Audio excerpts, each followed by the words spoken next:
Today, we're doing another blind date with a book. However, we're doing it with a little twist. Hi besties, what's up? My name is Meg. Welcome back to my channel. Today, I'm going on a blind date with a book, but I'm not picking the book. As you know, in the past, we've had me choosing, my mom choosing, my dad choosing. Now today, Siri and a coin flip are going to choose 12 mystery books into a book tournament until only one book survives. And whatever book wins, I read. Now, here are the things. Each book is going to go up against one another. I'm going to ask Siri to flip a coin, and whichever one moves on into the next bracket. However, here's the twist. I can have one veto, meaning that I can automatically force that one book into the next bracket. But once that veto is gone, it's gone. No more choosing. Not for me. So why don't we get started? Okay, up in our first bracket, we have book number 1, which is a paranormal romance. The paranormal romance will be heads versus book number 2, which is a horror thriller suspense, which has a TV show adaptation. The thriller suspense will be tails. Hey Siri, flip a coin. So it said tails. So that means our paranormal romance is out. Next, we have a fantasy fairy tale horror versus a sci-fi with magical realism. So heads, tails. Hey Siri, flip a coin. It's tails, meaning that the sci-fi with magical realism it is. I want to be careful to use my veto when I feel moved to, so I think that I'm going to save my veto for a little bit later. All right, so next up we have a young adult thriller slasher versus a romantasy and contemporary. Heads, tails. Hey Siri, flip a coin. It's heads.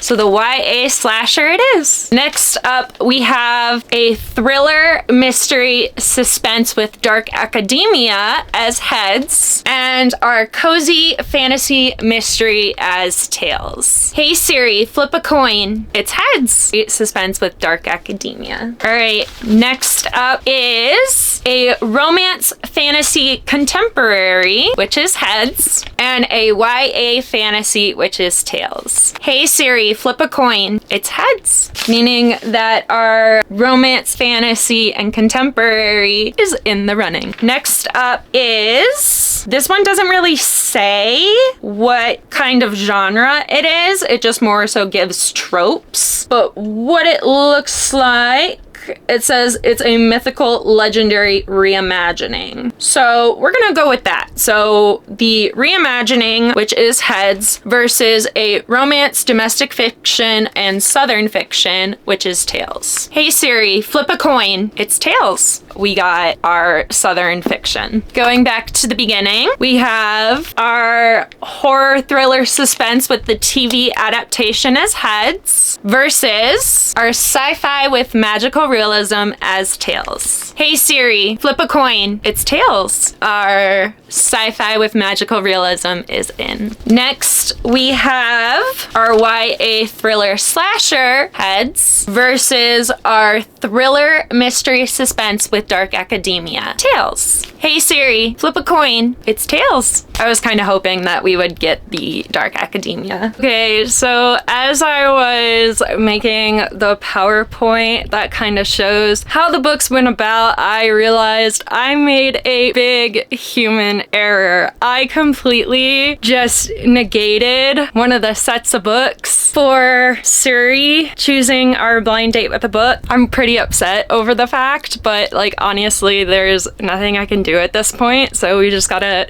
chalk it up to human error. Maybe next time. All right, last up, we got the romance contemporary with the fantasy as heads, and our romance domestic fiction southern fiction as tails. Now let's see. Hey Siri, flip a coin. Tails. So our southern fiction wins. All right, so lastly, we now have 3 books in totality to choose from. So we have number 4, 4, which was the sci-fi magical realism, versus the thriller mystery suspense, which is the dark academia, versus the southern fiction and domestic fiction, which is number 12. Okay, so we have officially made a spinner wheel. All right, let's spin the wheel.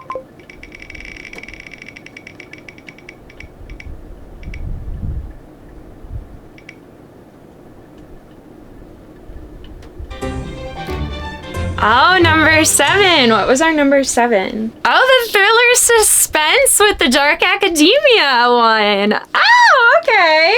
I like that. Awesome. Cool. Here is our winner that we have. We have the blind date with the book. Our genre is thriller, mystery, suspense with dark academia. There are tropes written on the front, so I'm going to read you the tropes. It is unreliable narrator, Shakespearean tragedy, dark academia, found family, tragic hero and villain, and then obsessive rivalry. This is our winner. So why don't we get to opening it? I'm gonna take off the cute little... Now I'm gonna do this as neatly as I can because I like to save the... Oh, it's upside down. They wrapped it upside down. Love that. All right, I'm gonna flip it around. I'm gonna flip it around. If we were villains, oh my gosh. I've been wanting to read this book for absolutely ever. Honestly, this is like a perfect book that I could have gotten out of this. Also, if you notice, I never used my veto just because all the books that I was getting were kind of the books that I was wanting anyways. Oh my gosh, I've been dying to read this book forever and now is the great opportunity to read it. So let's get to reading. Oh my god, it's the beginning of the book is literally set in Illinois in the springtime. And it's starting to become spring right now. How wonderful. I love this line and it says, I seem doomed to always play supporting roles in someone else's story. Why do I love? Why do I love?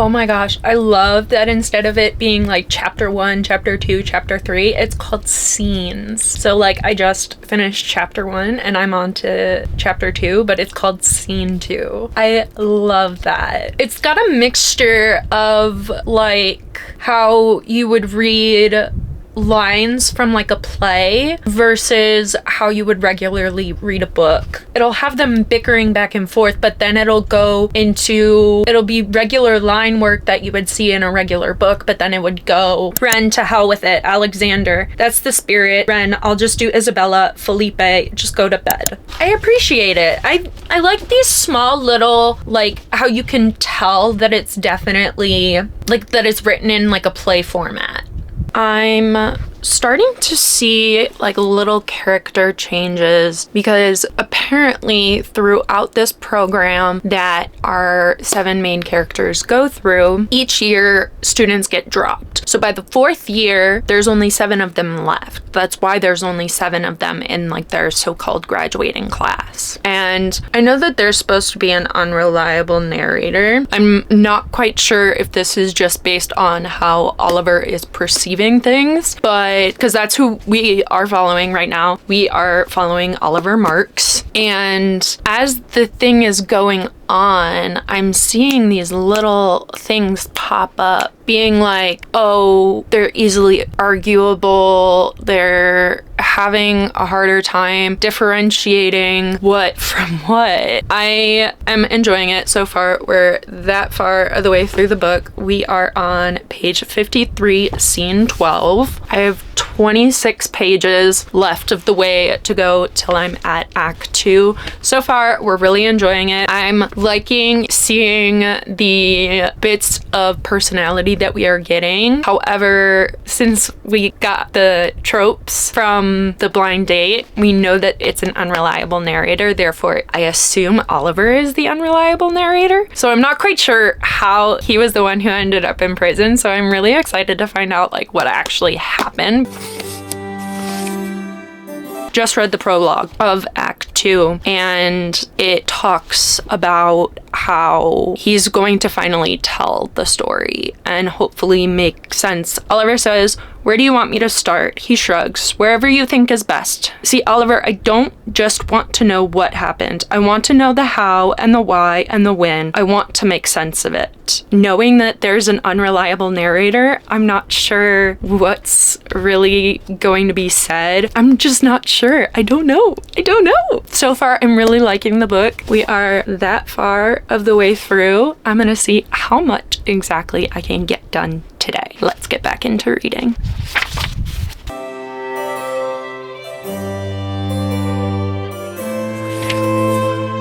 We just started Act 3 and are on the preface. We're that far of the way through the book. I have 208 pages left of the book to go. I could possibly finish this today. It's really good. I'm liking it so far. Everything's kind of been a blur. Like the timeline, I guess you could say, is a little. The like cliffhanger that left off in Act 2 was a little kind of deal where like it was just very that's not good.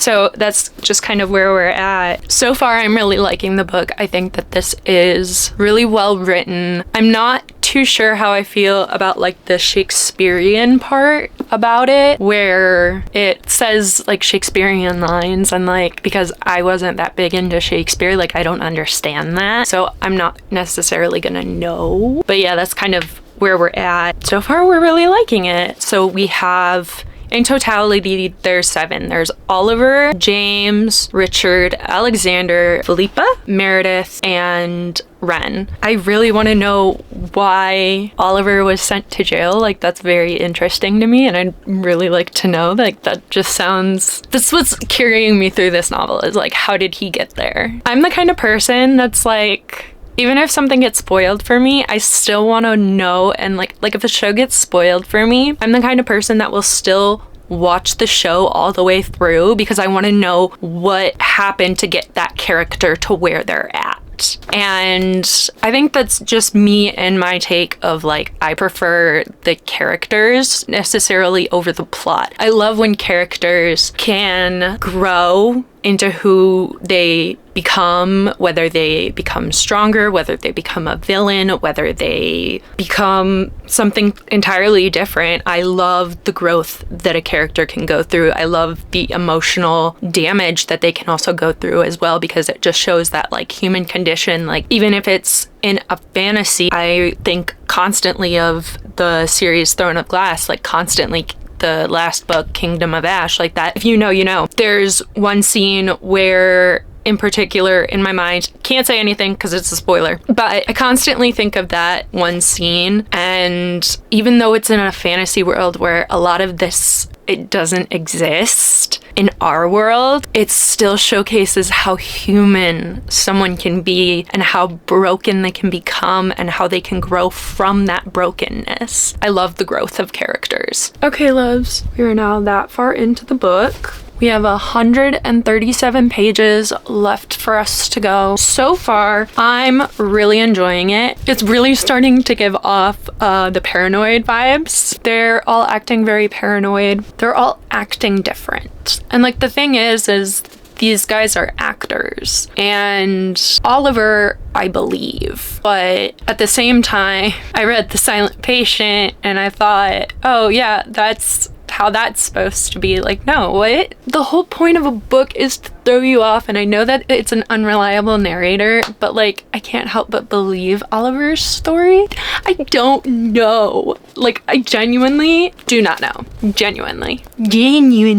As of right now, I'm really liking it. I don't see this possibly being any higher than 4 stars unless the ending completely takes me by surprise. I'm thinking somewhere between 3 to 4 star range. We are having fun. We're just kind of devouring this book. Genuinely don't know who to trust. Obviously, we know that Oliver goes to jail. You're getting bits and pieces, and I'm just eating it all up, and I love it. Okay, so we have officially made it to part 4, and we're that far of the way through the book. We have 107 pages left for us to go. I'm getting really excited that we're coming to the end. Not gonna lie, there's a big part of me that's like, because it's a lot of Shakespearean stuff, there's a lot of lines and stuff that I'm not sure how I'm supposed to take, but in somewhat of a way I kind of skip through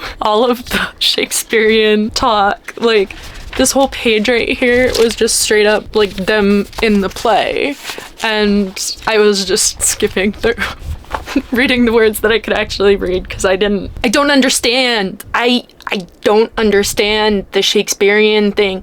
The last time I read the Shakespearean thing, because where I'm at in the book, they're doing Romeo and Juliet. And the last time I read Romeo and Juliet, I was a freshman in high school. Bro, I graduated, wait, when did I graduate? I graduated about 6 years ago, almost 7 years ago from high school. So that means add 4 more years to that. So basically, it's been 11 years since I read Romeo and Juliet. Therefore, I don't remember. I remember they died. We're gonna keep going. I only have 107 pages left, so I really can finish this today. And if I don't, it's just because my head's starting to hurt and we're getting a little tired. Okay, guys. So my head hurts and I'm tired, but we made it to Act 5 in If We Were Villains, and we're that far away from being done. I have like 55 pages left, but you know what? I'm too tired. I read basically this entire book in one sitting. It's so good. However, I will admit the Shakespearean part where, like, you know, they're talking in all the Shakespeare talk, I still skip. I don't understand what they're saying or what they're trying to say. I'm sorry. And then some of like the abbreviations for some of the words are a little confusing, not gonna lie. Just a little confusing. Anyways, so that's all for today.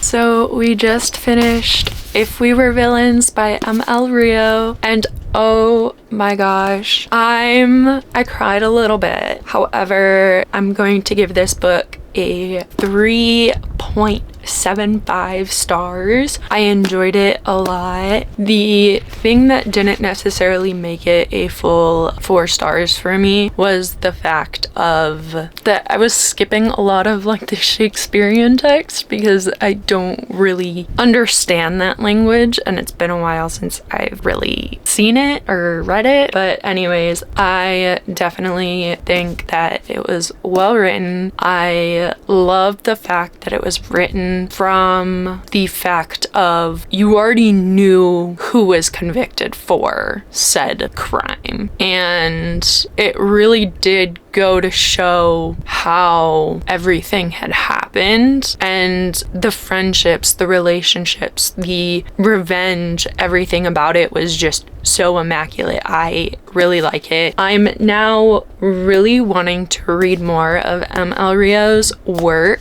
Only line that I ever took note of was I seem doomed to always play supporting roles in someone else's story. And I can't help but wonder, like, is that why he did such a thing? I'm so happy that this was the book that Siri ended up choosing for us. Thank you guys so much for watching today's video. I hope you did enjoy. Do all of the YouTube things you know how to do, and I will see you in a bit. Bye!